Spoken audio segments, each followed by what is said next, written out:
Me Grimlock, not podcaster. Me Grimlock King. Hello, discerning podcast listeners. This is Tom Kenny, and you are listening to the Geekcast Radio Network.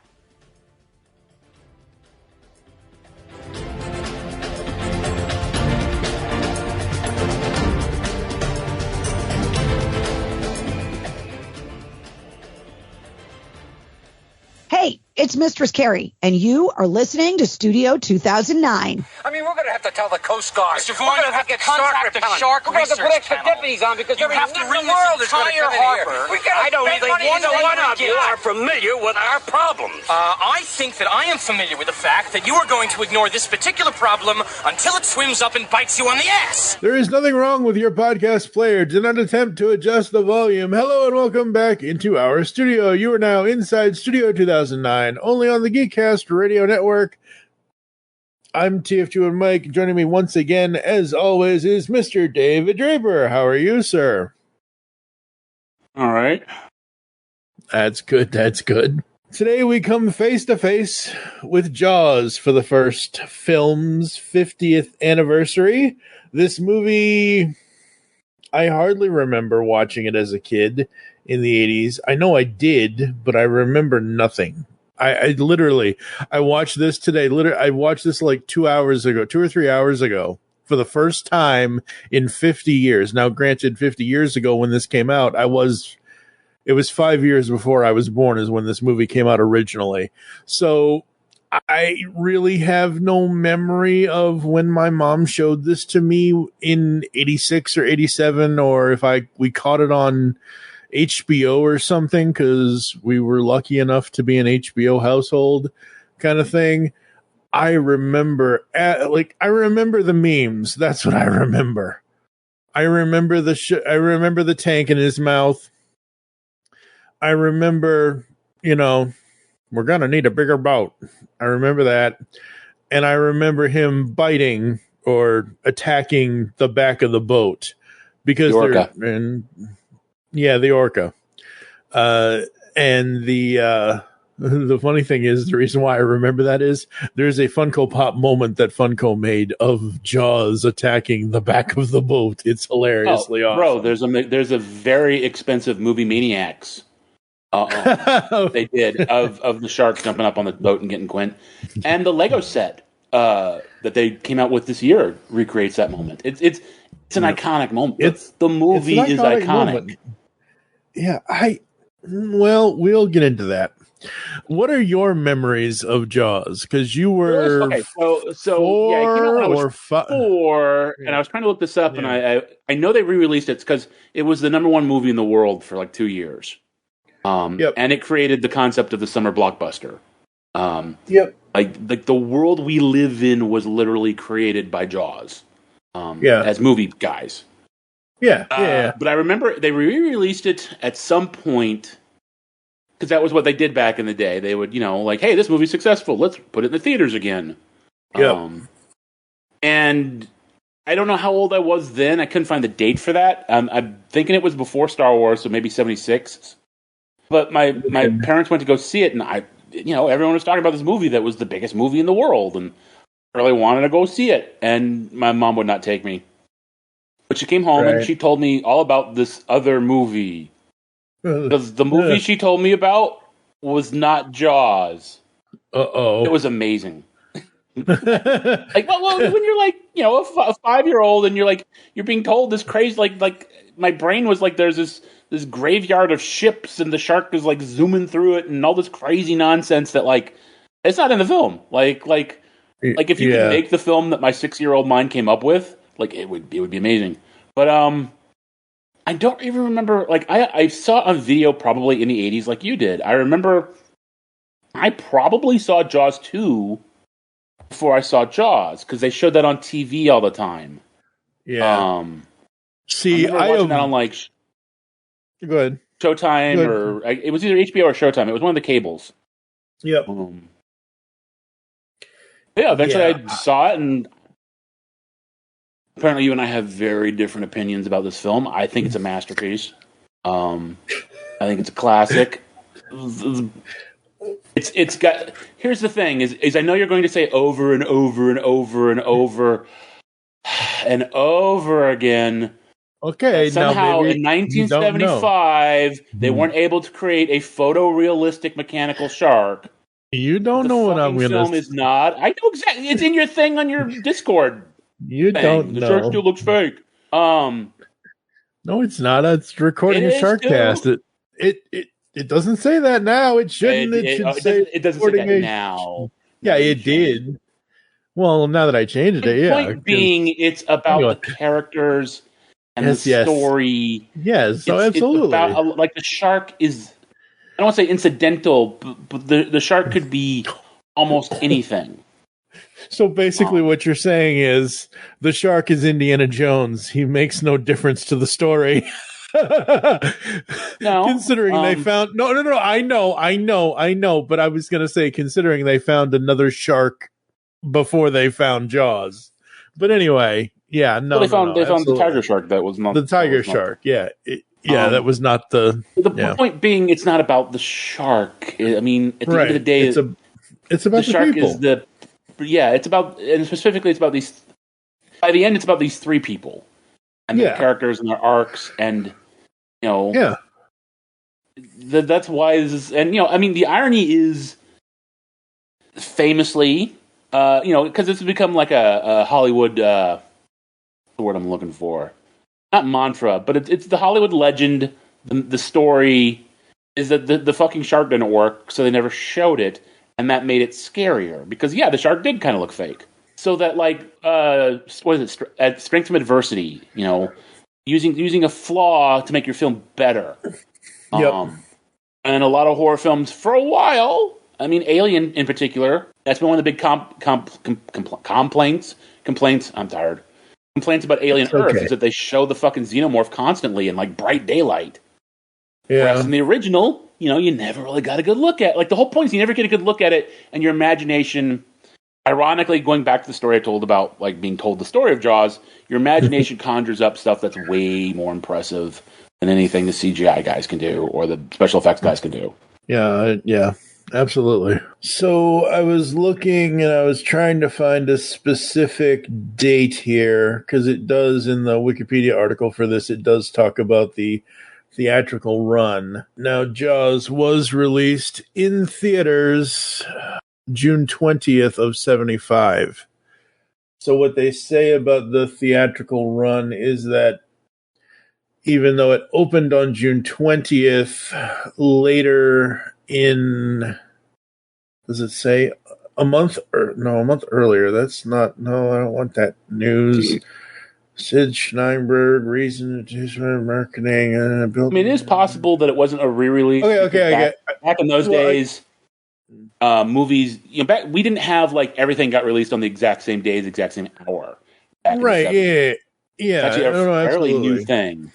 Yeah. So I found what I had already seen. Building on the film's success, the release was subsequently expanded on July 25th to nearly 700 theaters and on August 15th to more than 950. Overseas distribution followed the same pattern. So it was a slow rollout because Star Wars was the same. The beginning of this was the beginning of the whole theatrical run. Part of the Wikipedia article is the glowing audience response to a rough cut of the film at 2 test screenings in Dallas on March 26th. They did test screenings March 26th of 75. Holy crud. And I mean, I know that that's the way the machine works and that's the way the whole Megillah is. My initial thoughts of watching the film for the first time as an adult and actually, just sitting here and, same thing, like I said in our Jurassic Park episode, when I watched that for the first time from beginning, middle to end, I didn't hate this. I didn't dislike it at all. It was a perfectly fine movie. I think I made a joke right before I hit record. Oh, well, that was a good play. Because the reason why I made the joke was because we're so used to movies nowadays being bing, bing, bing, bong, bong, bong, bing, bong, bing, bong, bing, bong. They're hitting you over the head with everything immediately. Pacing today's films, certain films, is like must catch your attention now, or else we're not going to get your attention for the next 2 hours, kind of thing. They treat us all like children. Very small children. Yes. So movies back in 1975 and going forward into the 80s, they were a lot slower. And I'm not saying that is a bad thing. I'm saying that as a comparison to today versus then. And I didn't find this movie this movie is like, what is it? What's the runtime? 124 minutes. So that's roughly 2 hours and 3 minutes, 2 hours and 4 minutes, something like that. Yeah. I didn't find it slow at all. I didn't have to get up and go to the bathroom. I didn't have to go to the concession stand or anything like that to, refill the drink or whatever.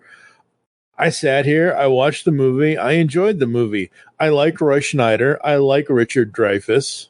They're the only two people I know out of the entire cast, I'm pretty sure. Probably. Lorraine Gray and Murray Hamilton sort of built, like, they kind of, like, stuck with the franchise for the rest of their careers, pretty much.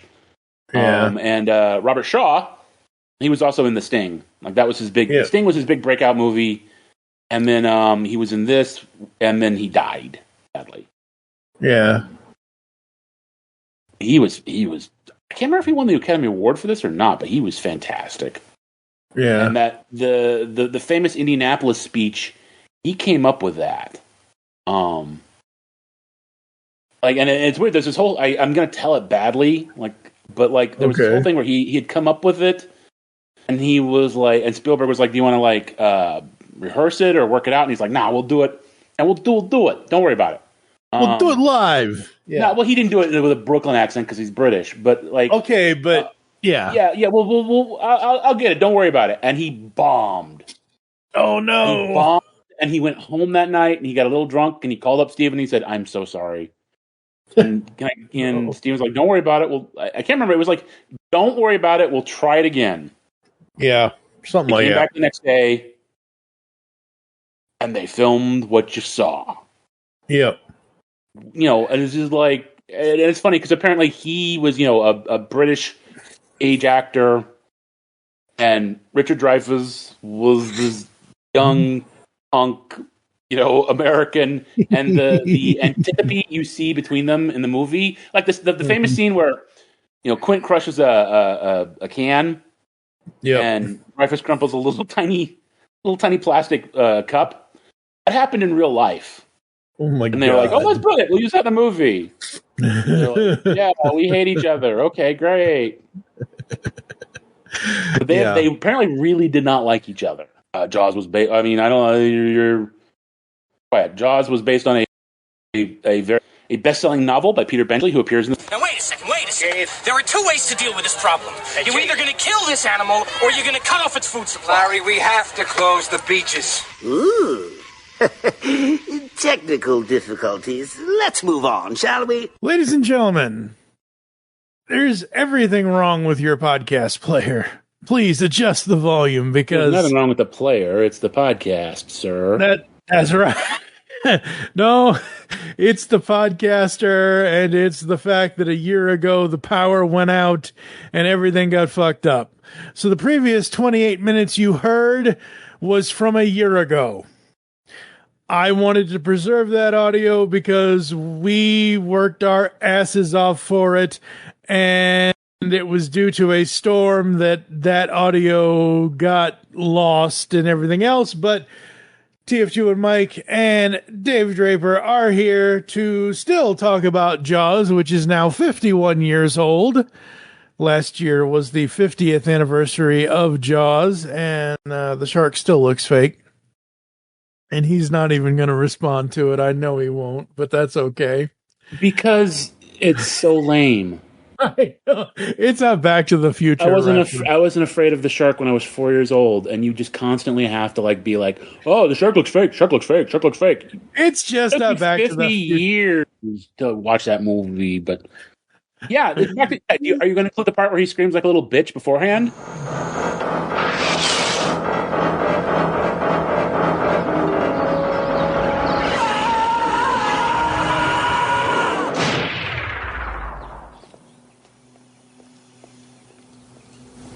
shark still looks fake. It's Oh, sure, just still a, looks fake. I'm tough. I'm cool. it's just The a joke Back to that the he was a Future pussy. reference. He was trying to sound cool. Yep. Oh boy. So you were 4 years old when this movie released. I was. I was 5 years away from being actually born. So I wasn't born yet when this movie released. I was born in 1980, and it took me, like you said, 50 years to see the film. To actually see the film. I had seen bits and clips and whatever, but I had never it just wasn't I just never had any interest. I wasn't that it wasn't my thing. It just a talking car, and it wasn't a bad romantic comedy, so I get it. Yes, thank you very much. Yes, thank you very much. So neither one of us saw this in theaters. To quote Mike Blanchard, broaden your horizons. Hey, look, I'm trying over here. I watched the movie. I know. That poked me the wrong way when you did that. It was like, you didn't watch this romantic comedy from 1998? It's like, no. Broaden your horizons. It's like, I don't remember. It was one with Gina Rowlands in it. Oh, Hope Floats. Yeah. That one. That was because she was in Columbo.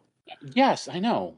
That was only because it was a Columbo connection. That's the only reason why I mentioned it. But you gave me a hard time because I didn't see Hope Floats, and you're like, broaden your horizons. I'm like, you really want to go there? Hey, everybody should broaden their horizons. Whether they do that or not is up to them, including me. Have you seen Horse Whisperer? Yes. Okay. You really? And I've read the book. Yes, and I've God. Oh yeah, I love the book. Oh God. I love the book. Oh God. What? Okay, what about Waiting to Exhale?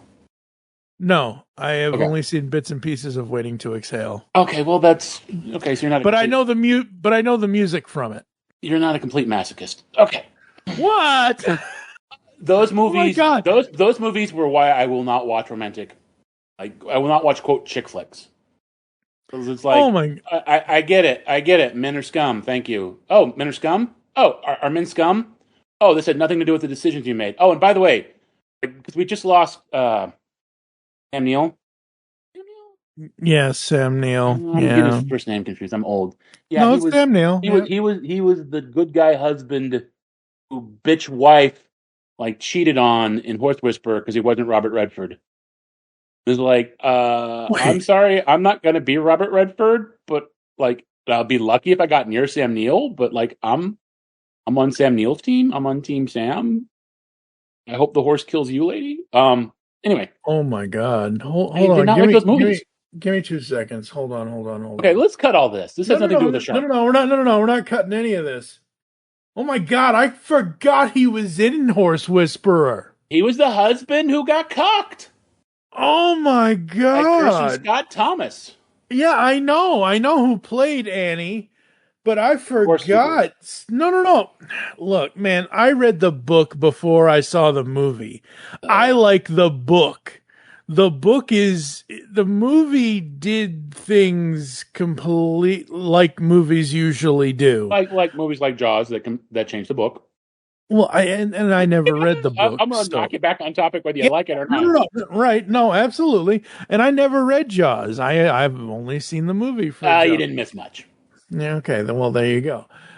So Jaws. Looking back at the information for Jaws, had a budget of $9 million, made $495 million in 1975 money. That's amazing. Oh, that's why Steven Spielberg. Well, yeah, I know, but that's amazing to me. Well, and also you see, I don't know if we talked about this in the stuff that got kept, so I apologize to the audience in advance. I may be repeating a lot of crap. We are probably going to repeat whatever. Stuff. Yep. Mm-hmm. Jaws is literally the first summer blockbuster. Yep, we did say that. It is the first movie that came out in the summer, and teenagers had nothing better to do, so they went to go see this movie about a shark. And this is when Hollywood suddenly, we take this shit for granted. like we're in the middle of the summer movie season right now. We take it for granted that the big crowd pleasing movies come out in the summer and around Christmas. Yep. And Jaws was the first movie that did that, and the studios went, "Hey, teenagers got a lot of money. Like all of a sudden, they got nothing to do. Let's make movies that appeal to them." Jaws was the first. Star Wars was the second one that really sort of solidified the. I mean, there might have been one or two between then too, but like Star Wars and Jaws were the big trend-setting summer blockbusters. I can't think of anything in all my research that I've done on films in my podcasting career over the last 18 years almost. Every film I've ever looked up over any decade since, let's say, the 1950s that has done anything between 75 and 80 that has done anything in between. Like, I can't think of any film between after Jaws and before Star Wars, between 75 and 77. I can't think of any other film that did as much as Jaws and Star Wars. Now, after that is a different. After Star Wars is a different story, obviously. Right. But my point is, between the two of them, I'm essentially agreeing with you. Yeah, between the two of them, I can't think of any other film in my. But also, you got to look at the other big films before Jaws, which were like The Godfather, French Connection. Yeah, but they were all what I would call grown-up movies. Yeah. Oh, absolutely. Yeah. Jaws was the summer movie that you could take families to. That you. It was no. Apparently, no. As a child of the 70s, I assure you, I was not taken to Jaws. Okay, I'm not saying no. Jaws was a teenager movie. Star Wars was the family movie. Right. Star Wars was the one you took your family to, which I think is why it ended up being bigger than Jaws. Right, but.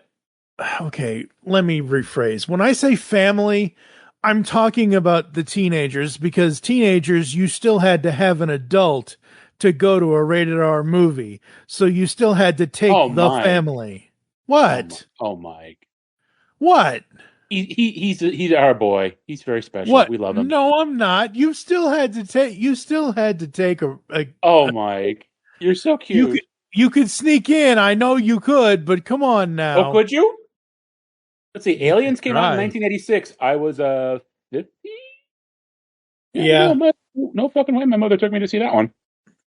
No, but I'm saying I was there opening night. I understand also, that. Speaking of someone who's been through enough movies, even if the parents brought them, I've been like, I remember Presumed Innocent. There were kids running up and down the aisles, like. Wow. Yeah, I think you have a very naive view of particularly back in those days, particularly with something like Jaws, which was kind of a surprise. Yeah, I think a lot of teenagers got in without. Well, first of all, because you had to be under. Remember, is what 17? Because the X is NC-17, so. Yeah, X is NC-17. Let me explain. X became NC-17. Yeah. Because X, they didn't trademark it, so it became the thing that porn used. Yeah. So ours, 17 and under needs a parent. Yep. Okay, well, 17 is still a teenager. Yeah, I'm not arguing that.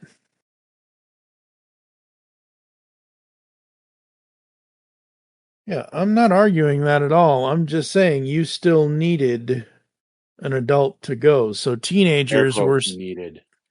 I'm just saying parents took the teenagers, which means families went to see the movie. Yes. That's my point. I'm not saying families took 4-year-olds. No, what I'm saying is I don't know how they did things where you lived, but yeah, teenagers did stuff without mommy and daddy taking them. I agree. It was kind of what teenagers do. Mm-hmm. And I think with a movie like Jaws, it was probably even a big thing that teenagers do. Yep. Because it was cool. Yeah, it was cool, man. What was Five Nights at Freddy's rated? Because I didn't see a lot of adults. Except for me and my idiot best friend who wanted to see that garbage.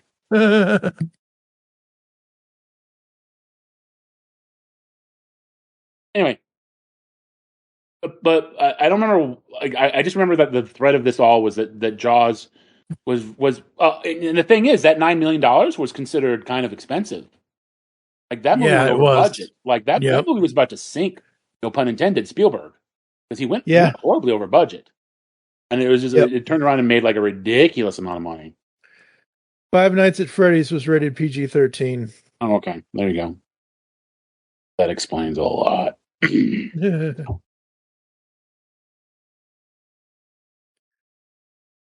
Oh wow, dude, we're wrong. We are completely wrong. I'm actually right. Jaws 1975 holds an MPAA rating of PG. Yeah, I didn't. Yeah, okay. I thought it was rated R. I don't even remember. Holy crap. Well, again, I was like, I think, first of all, I don't remember when I was actually 4. I think it was more like I was like they re-released it at some point. Right. What I'm trying to tell my story here, which is when my mom went to go see it again and refused to take me. Because that's the one where I was like, "Ooh, I want to go see it. Everyone's talking about this movie," and she's like, "No." Now, PG means parental guidance, which means if you have a responsible parent, which sadly I did, they will tell their 6-year-old child no.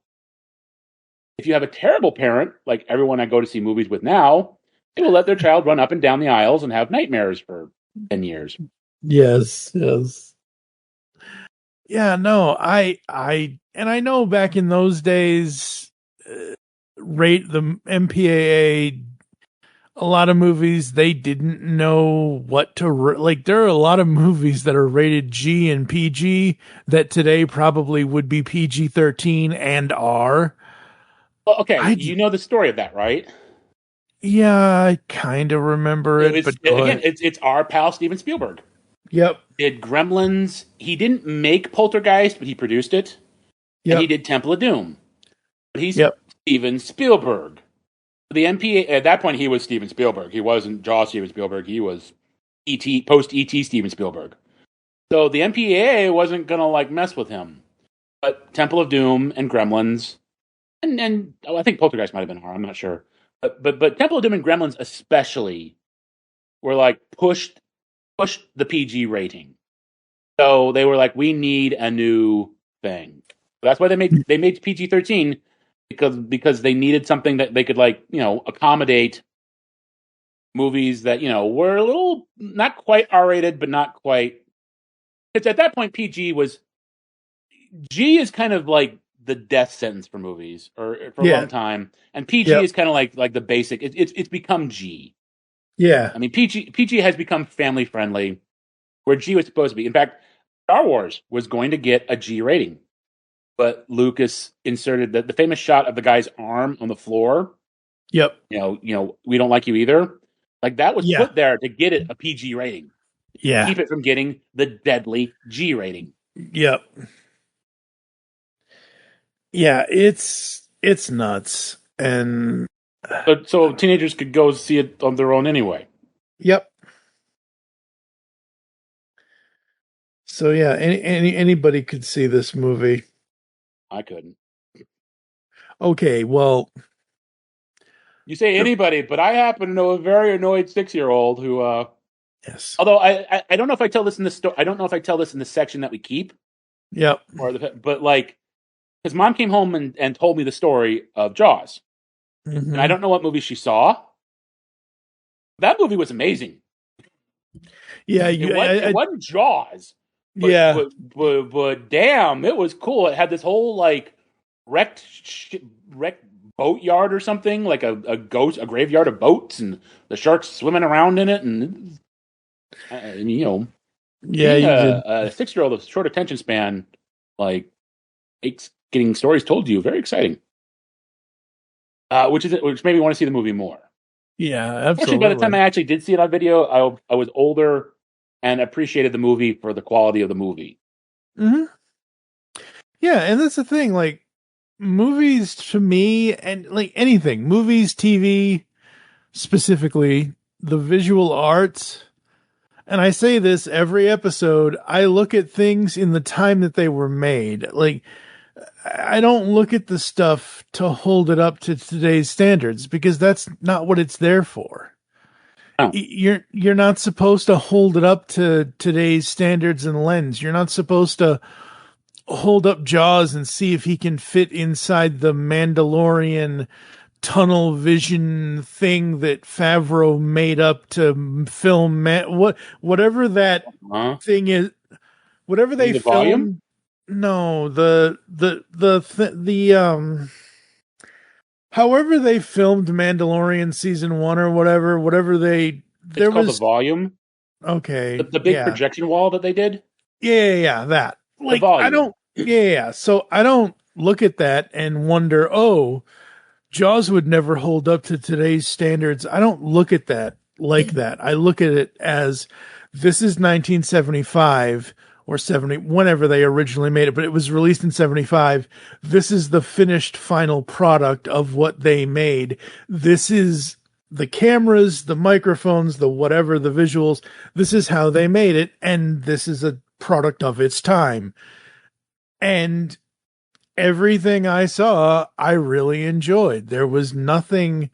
Yeah, the essence of the shark kind of scared me at times, and I've mentioned this on the podcast before. I usually don't do blood, guts, and gore, and there isn't a lot of scenes in this where the blood, guts, and gore come through. But when that does happen, I'm just like, okay, I'm just gonna look over here for a second. It's usually very quick. It's very quick. It's very, very quick. Well, I think Jaws is a profoundly misunderstood movie, especially in 2026, because it's, people are always like, it's a classic, but they just think it's about a shark. Yeah. It's not about a shark. It's about three guys. Yeah. Specifically, it's about one guy, and then the other two guys are like, kind of there along for the ride.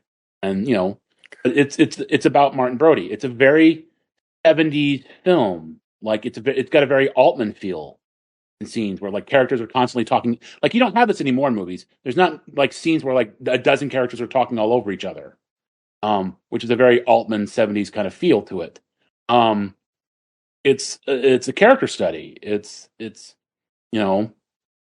it's like, it's particularly like, and we talk about soundtracks.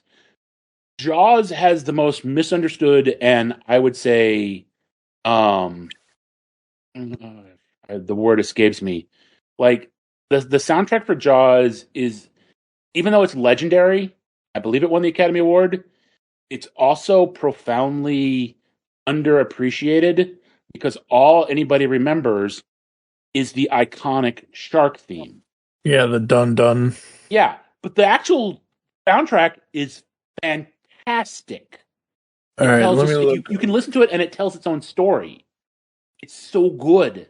And yeah, the shark theme is iconic, and it's great, but it's one piece of a larger puzzle that I think, again, people, they look back and they go, dun dun, shark, dun dun.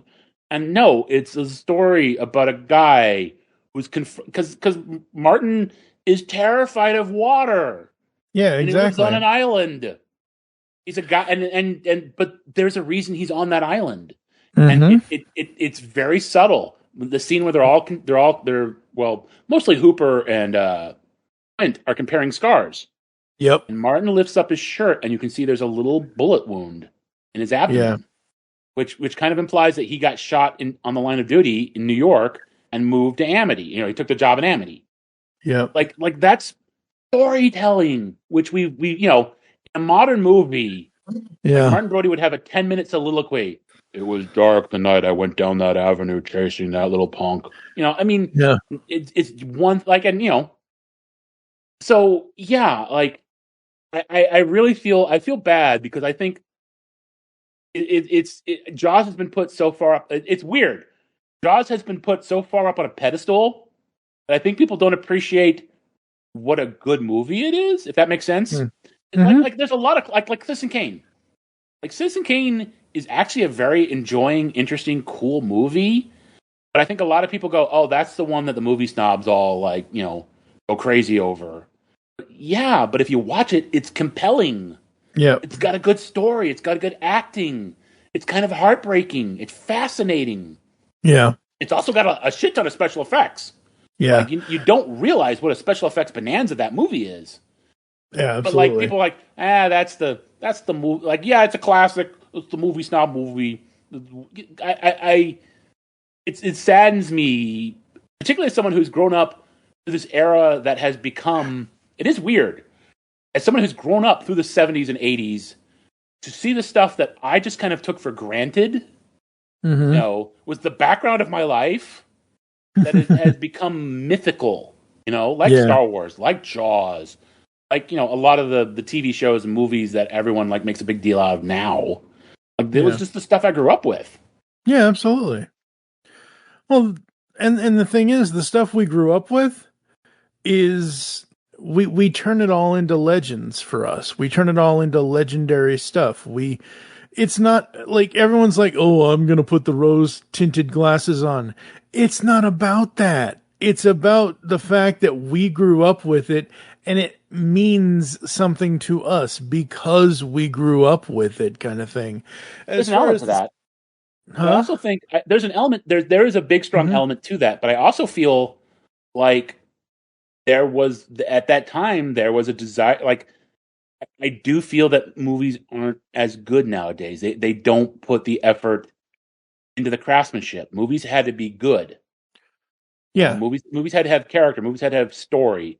And now it's all boom, visual, boom, thing, Yeah.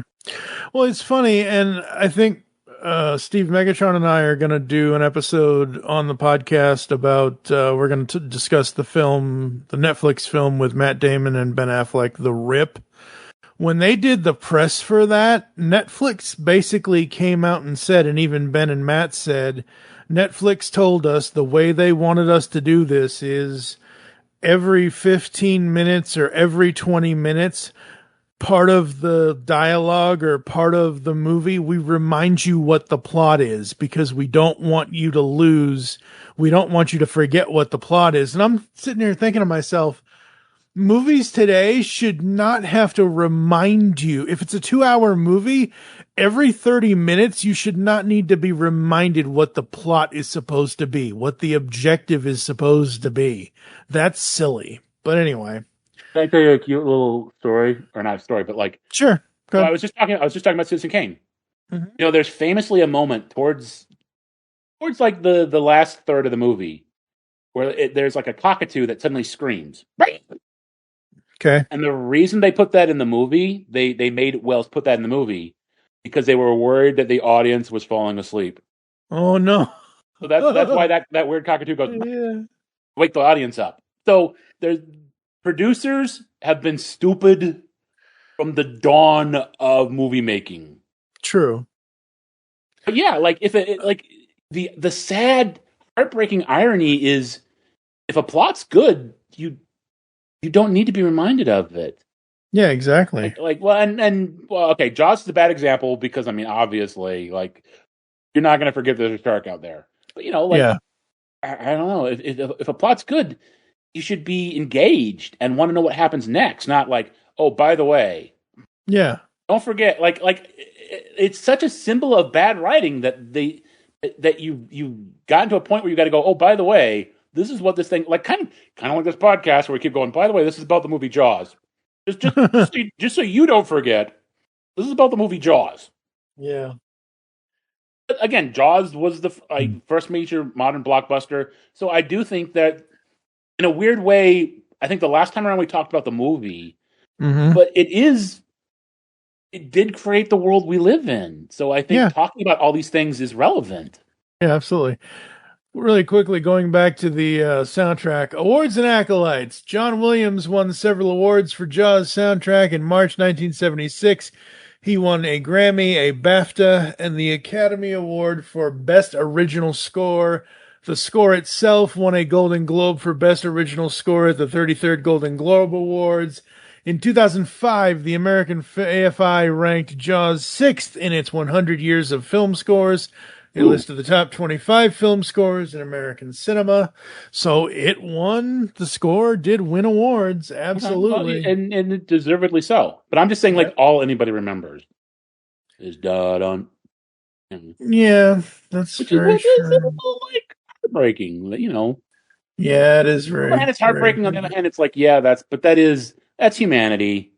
We move on. We forget. It is what it is. It's the way of the world. If you stayed stuck in 1975 forever, you know, there's a lot of stuff. Even though I'm kind of harsh about modern stuff, you know, there have been things that come along the way that, you know, if you remained locked in one time period, you would not be open to. So. Yep. In 2025, to commemorate the film's 50th anniversary, Entrada Records released a 3 CD set again featuring the original soundtrack recording, including a few cues that weren't used in the final cut, the original soundtrack album, and additional source music. Also in 2025, a 50th anniversary remastered edition was released digitally by Backlot Music and on vinyl by Mondo.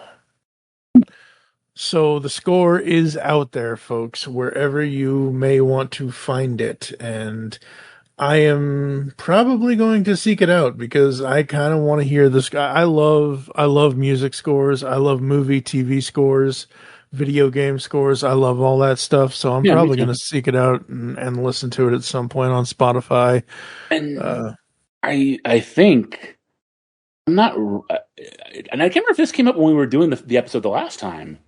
Because I'm old and I forget things.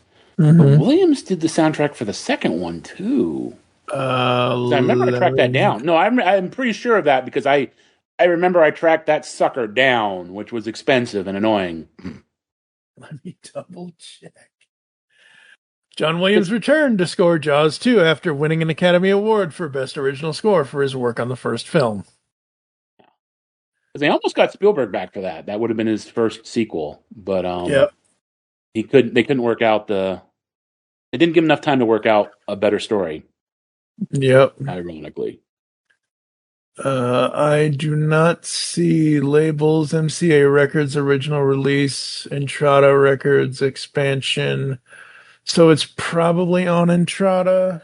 I don't know. It's in the other room. It should be under like heavy leaded glass and that sucked tracking that down because it's Jaws 2. Nobody cares, and except for like nerds, they're like, "Wait, that's John Williams. I'm going to be late to the party because I'm stupid." Oh boy, but yeah, no, yeah. So you mentioned about them comparing the scars and. That was one of my notes. I'm like, I don't need to see them comparing scars. Really, that's a great scene. It is a good scene, but I was just like, oh man. Because it makes them so human. It does. I agree. Like, the whole thing that movies one of the things that movies make that have gotten wrong, and they've gotten it wrong like back, like, 'cause I know you're not a horror movie fan, mm-hmm. but like a lot of the old slasher movies kind of got this wrong all the time too. Like, if you don't care about these people, then who cares what happens to them?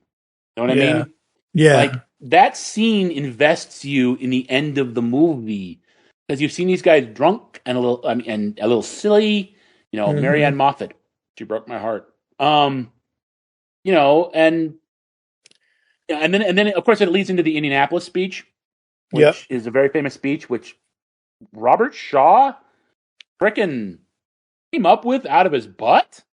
And like, he apparently the first time he delivered it, I heard a story about this. The first time they filmed it, he screwed it up royally. Oh no. Oh yeah, he botched it, and he went home and he was miserable, and he called Steven and he said, please let me take another shot at that. I am so sorry. And Steven says, okay, we'll try it again. And the second time around, he nailed it. Which is just a cool story because, like, there's a lot of interesting stories about the filming of Jaws. Shaw and Dreyfuss hated each other in real life. I think the famous bit where, like, you know, Shaw crushes a beer can and Dreyfuss crushes a little cup, trying to, like, you know, I'm macho too, Crumple. Like, apparently that really happened on set. Oh no, or something like that. I think I've heard that. But yeah, they because Dreyfuss was young and new, and the new actor, and Shaw was a British, more classically trained, serious kind of guy. Yeah. Yeah, Dreyfuss is I love Dreyfuss. He's always amazing in everything he does. He's just absolutely he's an amazing actor. Just awesome, and he's got some great roles that he's done in his lifetime. Everything Richard Dreyfuss does, and that line, I think I already have it in here about he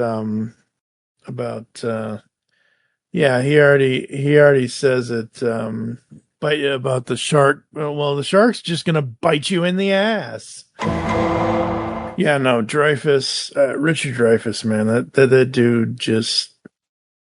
Oh God! And the cast itself, where is?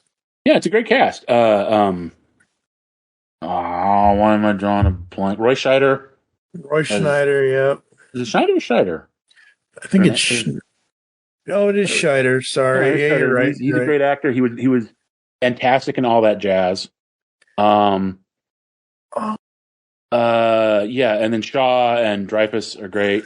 Murray Vaughn is the prototypical sleazy mayor who basically got copied in a billion movies throughout the rest of the 70s and 80s of we've got to worry about the big festival. We can't close the thing because there's something eating people. And I love he's got those awesome 70s outfits with the jacket with the little anchors on them, and he's one of the great thing about Jaws is, unlike a lot of the knockoff movies where it's pretty clearly obvious that the person who the person in charge who doesn't make the right decision, particularly in the first film, it is established by the end of the film that the shark is not usual. Yeah, it's not a typical shark, but Amity kind of relies on this. He's there is a legitimate argument. They make the wrong choice and somebody dies, but it's not completely, they're all picking their noses and are idiots. It's a legitimate decision that they make to try to go forward and save their summer, and they pay a price for it. Obviously we, the audience, know that it's the wrong decision, but what I'm saying is it's not as stacked as it is in a lot of other movies. Even Jaws 2. By Jaws 2, the city should have known, hey, we've had shark problems before. Maybe we should listen to Sheriff Brody on this one. Yeah, really. Maybe. But I like that. I like it. It feels better. It feels more realistic. I like that. The guys that are in the wrong, even though it's capitalism that's driving them. I like that there's at least a point of view. At least it's not all, I'm a stupid idiot who won't listen to the person who knows what he's doing. Now, it's kind of played up a little bit. Like Dreyfuss's character, Hooper, is a little bit arrogant about being right. But he is right. But, he's a little bit smarmy, the shark's going to eat everybody and you're all stupid and you're all going to die. But in the end, he still helps. He still gets on that boat. And he still tries to help. He still tries to help. I did not realize that Roy, sadly, passed away February 10th, 2008, when he was 75 years old. Yeah, that's wild. He was battling. He died from a I can't even pronounce. He died from an infection. Yeah, thank you. After a 3-year battle with cancer. But man, Roy Schneider, just French Connection in 71, the year you were born. French Conspiracy. Jaws, obviously Jaws and Jaws 2. Where I think I first.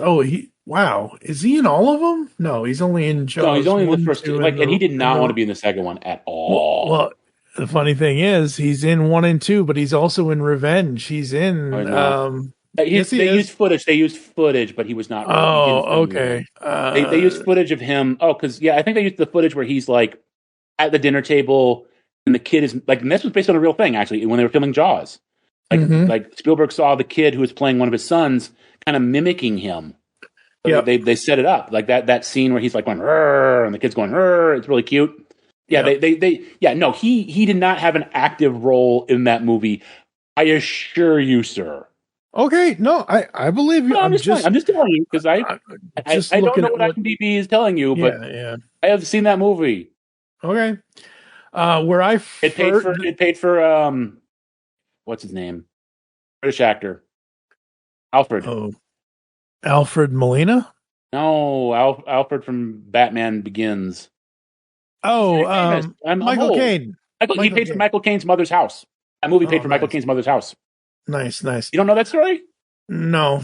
Okay, so there's a running thing that, like, for Jaws 3 and Jaws Revenge, someone who was in those movies won the Best Acting Award for Supporting Actor. Louis Gossett Jr. won it for Officer and a Gentleman, and Michael Caine won it for Hannah and Her Sisters. But he couldn't accept the award because he was filming Jaws the Revenge. And so someone asked him, did you regret not accepting the Academy Award because you were filming this terrible, terrible, terrible, terrible movie? And he goes, well, it paid for a lovely house for my mum. Oh, amazing. Which is a great response. Michael Caine's a classic. I feel bad I couldn't remember his name, but... No, it's okay. It's okay. I'm old. Yeah, we're old. So, where I first saw Roy Schneider, thank you. I don't remember in this podcast of jumbled jaws biting us in the ass for getting this podcast. We look like someone that's like been pulled out of the ocean that got eaten by jaws. Episode 183 of Studio 2009 is a cursed podcast, folks. So I don't know if I've already mentioned The Punisher, but I'll mention The Punisher later. But where I first saw Roy was in 1993. I was 13 years old. He was Captain Nathan Bridger on Sequest DSV. This was I believe NBC had it. I believe so. NBC had it from I think it was Spielberg produced. Yep, September 12th, 1993 to June 9th of 1995. And I can't see Spielberg. I see Spielberg's name on executive producer. The interesting thing about this one was it had Roy. It also had, I think this was the second time in my life that I saw the late actor Jonathan Brandis. The first time I saw him was in the Neverending Story 2. Jonathan died November 11th, 2003. He was found hanged in the hallway of his Los Angeles apartment. He was transported to Cedar Global Medical Center and died the following day of injuries sustained from the hanging at age of 27. But man, back in 93, Sequest was such a different show. Like, in the late 80s, early 90s, you had Star Trek The Next Generation, you had Hercules, you had Xena, you had Andromeda, you had all these other things. When you got into the mid-90s, you had Mutant X, you had all these other shows, and then you had Sequest, and it was just so cool because you finally had a show that did underwater adventures. Sort of. After the first season, it became a lot more. Yeah. No, absolutely. There were only 3 seasons of this show. I know, but doesn't the first season end with them being kidnapped by aliens? I could not.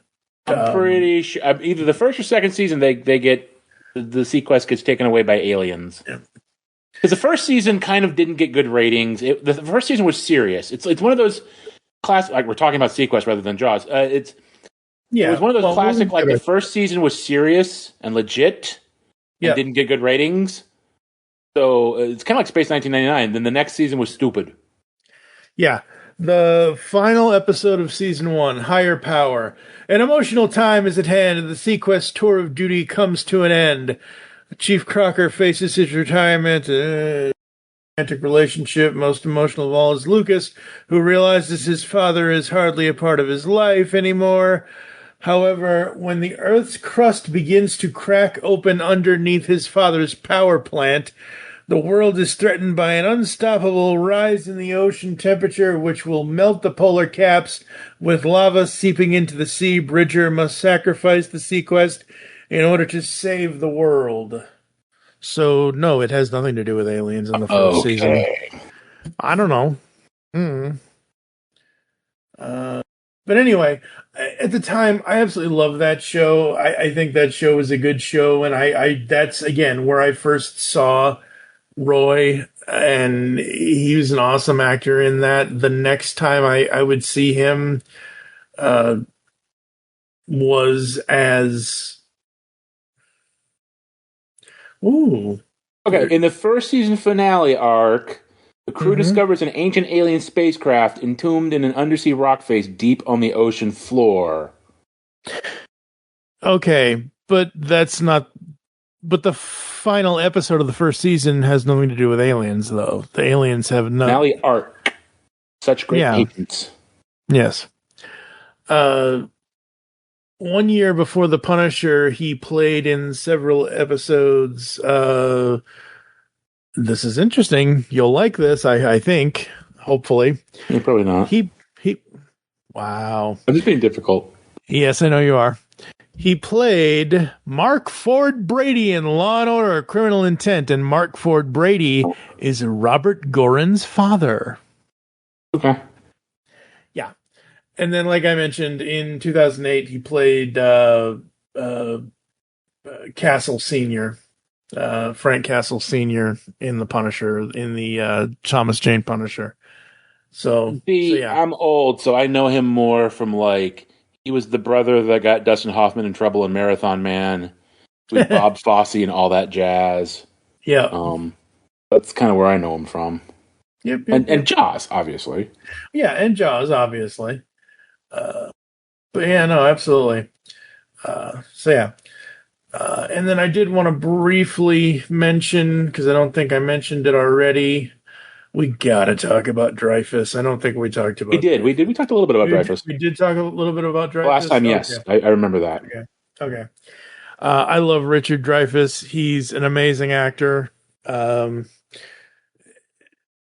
If you love music at all and you've never seen Mr. Holland's Opus, watch Mr. Holland's. Mr. Holland's Opus is one of the best fictionalized historical music movies ever. And the reason why I say it like that is because it is a piece of fiction. It is about a music teacher, but the the way they do that movie is because it's a music teacher going from this, like, the 50s and 60s into the 90s and 2000s. And each decade, what I mean about historical part is the music is the historical part. But it's a fictionalized story, obviously. So the music is the real part. And it's oh God, I need to watch Mr. Holland's Opus again. I love that movie. Oh, you're not going to like this story, but when it came out, I had a friend who was, like, going on and on about Mr. Holland's Opus. So I told him the entire story of the movie. Yes. Like, including all the plot twists. Mm-hmm. You know, the students get together and put together his opus, perform it for him and blah, blah, blah at the end. Yep. And he's like, "You saw the movie?" And I was like, "No, I saw the trailer." That trailer told you everything beat of that movie. Did. Yes, it did. It absolutely did. I don't know who I'm going to do this with because I don't know who would want to do it with me, but there's another movie from 1991 that he did that I don't know why, but my mom absolutely loved this movie. I think it's with him and Bill Murray, of all people. What About Bob? He plays the therapist. Oh, I love. Oh my God, are you okay? What? Yeah, What About Bob? It's a classic, dude. Yeah, no, I know it's a classic. You're talking like it's Hope Floats or something. It's a film no one's ever heard of. No. I'm talking about, like, I don't know, because of what the movie is, because of the way that. Look, man, there's plenty of people out there. Yeah, exactly. It's a dark comedy, and some people don't like that. Man, Mr. Holland's Opus. He was in James and the Giant Peach. Krippendorf's Tribe was weird. Rana 3D. Piranha 3D. It was. It was like it was. I think it was a joke casting thing. They put the guy from Jaws in Piranha 3D. Yeah, He got killed at the beginning. Very true. Oh, of course he got killed in the beginning. Christopher Lloyd lived through both films. Hey, that's surprising. He was a scientist guy. Yep. Super surprising. Absolutely. Yep. But no, Richard Dreyfuss, I absolutely love that guy. He is so awesome. Well, yeah, and Close Encounter, he had Jaws and Close Encounters with Spielberg, and he did. I think he also did Always. Yes, he did. Yep. Always. Yep. Yeah, Always. Wasn't Rude Awakenings? I don't think. Down out in Beverly Hills. Down out in Beverly Hills. I'm old. I remember the old stuff. Yeah, me too. Yeah, looking at his newer stuff, I don't know any of it. It's like where. Go ahead. He's old. He's not. Well, yeah. He's also kind of a crusty old fart, who apparently is difficult, which is good for him. You get to be that old and you've had that track record. You be that crusty old fart, sir. I respect that. Absolutely. Well, that's the interesting thing about him. If you look him and almost anybody like that, even looking at Mr. Holland's Opus, watching that movie when I was 15 years old, I still thought of him as old when I was 15. Even now at 46, looking back 31 years later, I still think of him as old then. There's an interesting, again, this is a podcast about Jaws. There's an interesting phenomenon. I see it a lot on Facebook about how you look at movies from the 80s and guys in their 30s and 40s in movies in the 80s. And then you look at guys who are 30s and 40s in movies now. And it's like the guys who are in the 30s and 40s now look like they're in their 20s. Wilford Brimley was not that old back in the early 80s. He looked like a billion years old, Yeah. It's just people looked old. I think some of it probably was, there's a lot more focus on skincare. It sounds shallow, but skincare. People don't smoke as much. People don't drink as much. There's a lot more taking care of yourself kind of thing. And also I think Hollywood has become much more shallow. Oh yeah. So that there's a phrase 80s hot, meaning that the women who were hot in the 80s are not nowadays it's if you want to be an attractive person, you're supposed to be like a sex doll. You could just you could have character back then. Where now it's all sort of 90210 clone. There's a generic look to people in movies, TV shows. Yeah, absolutely. So yeah, folks, Jaws. I liked it for what it is. I found it interesting. I enjoyed watching the movie for the first time. I said before, when we originally went back and did the recording a year ago, it's not a bad beginning, middle, and end story. It's really good. It's probably not a movie that's going to end up in my rotation, though.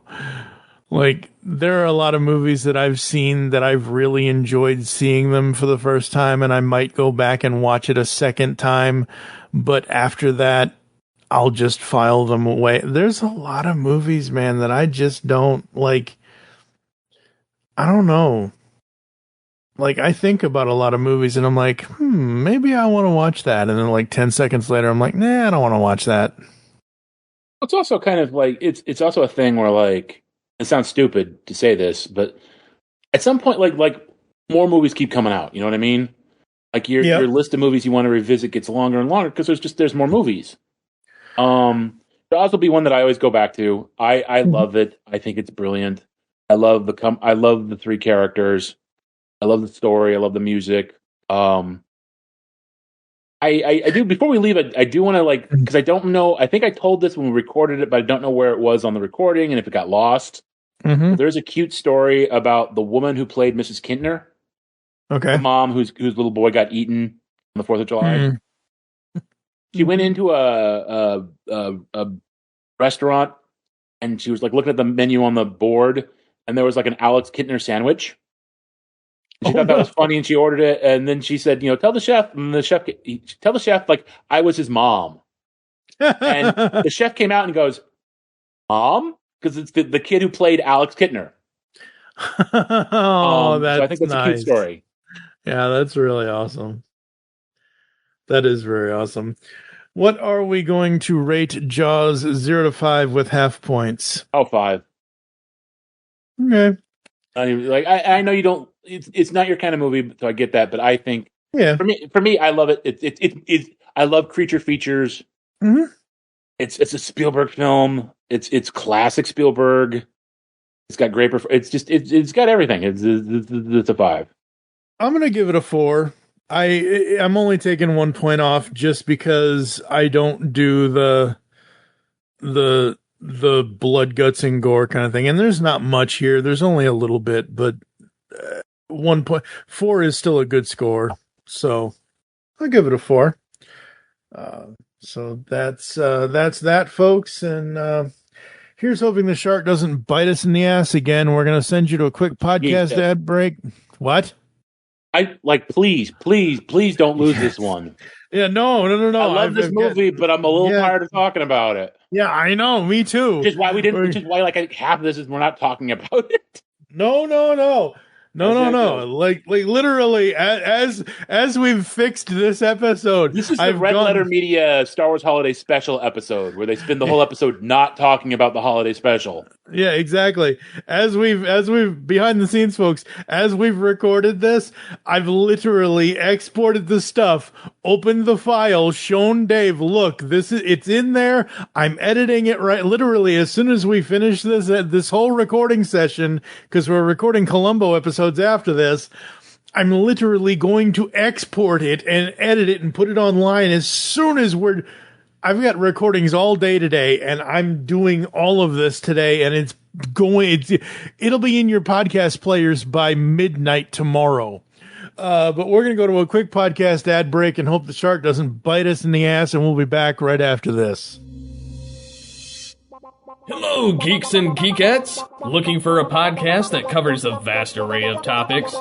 Then check out Altered Geek Unleashed, where we discuss our thoughts on this week's geeky news, tech, gaming, television shows, movies, cartoons, comics, and more. So, get altered, get geeky with the Altered Geeks, every Friday on the Geekcast Radio Network. Because the world needs another movie podcast. The Geekcast Radio Network presents for your listening pleasure the Cinema Geek. Hosted by Amanda, Kevin, Matt, and Dan. Each week we dive headfirst in the landscape of movies as we discuss movie news, play movie games, go in-depth on reviews, and even have a top 10 countdown or two. Also, don't miss our Director Retrospective series, where we review noted directors' movies film by film. Bottom line is, if you love movies and love podcasts, you need to experience the Cinema Geeks. You can find us on iTunes or geekcastradio.com. Are you in need of what the heck did I just listen to? Are you in need of a laugh at the expense of the internet? Boy, do I have a treat for you. Here at Lyrically Audacious, we turn just about anything into music. Visit us now at youtube.com/@symbol, Lyrically Audacious, all one word. So swing by, have a laugh. Stay lyrical, stay audacious, here at Lyrically Audacious.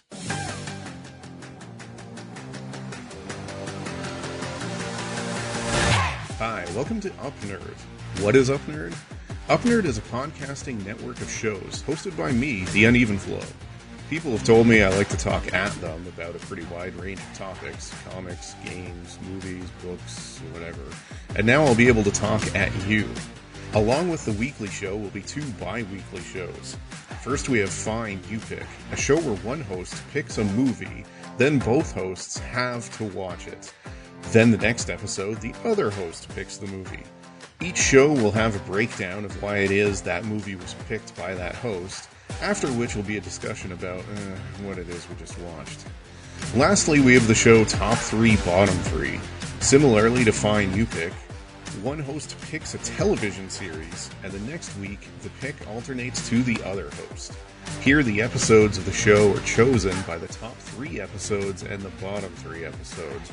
as rated on imdb.com. Yes, this is probably the worst way to watch and review a television show, and yes, that's the idea. On our shows, I'll detail out how you can suggest things for us to watch. You can reach out and talk with the hosts, and maybe even appear on an episode. I hope you'll join me for this exciting new podcast adventure. I swear we're going to make it more than 8 episodes. I know what we're doing today. Okay, Michael, if we're going to tackle this podcast thing, we've got to do something really special. It has to be cool, daily, in audio form, and undetectable by radar. Something that screams summer. I know, let's do a Phineas and Ferb review podcast. We'll call it the Podcast Organization Without a Cool Acronym, or POWCA for short. What do you think? I think if we're not careful, Candace is going to bust us. You can find POWCA on the Geekcast Radio Network, iTunes, and all of the other methods you find podcasts. Okay, then. Carry on. On the Simplistic Reviews podcast, we talk movies. We talk TV. We talk. Hello, Julie, what the heck are you doing? Trying to make our spots sound more exciting by adding explosions. Yeah, I'm pretty sure you could have got the point across with sound effects, not the real thing. Download this show on iTunes or at simplisticreviews.blogspot.com. I'm sure your insurance company will cover that. No, they won't. No, they probably won't. All right, folks. The shark didn't bite us in the ass, so we're back here inside Studio 2009, all on the Geekcast Radio Network. This is episode 183, the 51st anniversary of Jaws, because we couldn't get it out on the 50th anniversary of Jaws at the time in 2025. And every time I say the 51st anniversary, all I can think of is the 51st anniversary spectacular of Bugs Bunny. Remember that one? No. Well, I'll probably put a clip in here so people will remember it. But anyway. Oh, hey! I do want to add one quick thing. I just remembered. I apologize. I apologize. I know you're wrapping up. I apologize. I was going to ask. I was going to put this in there because someone's going to do it. Like somebody's going to. We were talking in. For us, the last one, like you guys are listening to this all at once, but for us, it's like a couple days ago about how there were no movies in 1976. Oh, yes. There was a movie in 1976, actually. Okay. In fact, a little film called Rocky. Which you how could we forget about that? I don't know. But those of you who are typing your little, excuse me, sir, there's a little film called Rocky you may have heard of? Yes. Yes. It doesn't feature a shark or spaceships, so it's not really my wheelhouse. But yes, Rocky was a big thing. There are a couple other big ones in '76. Yeah, Rocky was like that's inexcusable to forget Rocky. Yeah, and I was going to ask you if you had anything else to add before I was going to run. I wasn't going to immediately run. The thought just into my head, and I had to get it out. Yep. I understand. I got distracted by squirrels or something. No squirrels. Squirrel. There's no squirrel in your pants. There might be in my chimney, though. So. Oh, no. Well, that's going to do it for us. Yeah. Here inside Studio 2009. Thank you for joining us. And here's all the feedback and all the ways you can visit us. Visit geekcastradio.com, where you can listen to and comment on all the content. Plus, we now have a brand new Fourth Wall store, where you can break the fourth wall and buy our stuff. Please buy our merch. We've got t-shirts up to 4XL, mugs, and all that other stuff. It is shop.geekcastradio.com. Send any email to feedback@geekcastradio.com. You can check us out on all the podcatching clients you choose to use, Apple and Google Podcasts, Spotify, and any other podcatching client. You can follow us on Twitter at GeekCastRadio, at It's Studio 2009. I am at TFG1Mike. Dave doesn't do social media. No.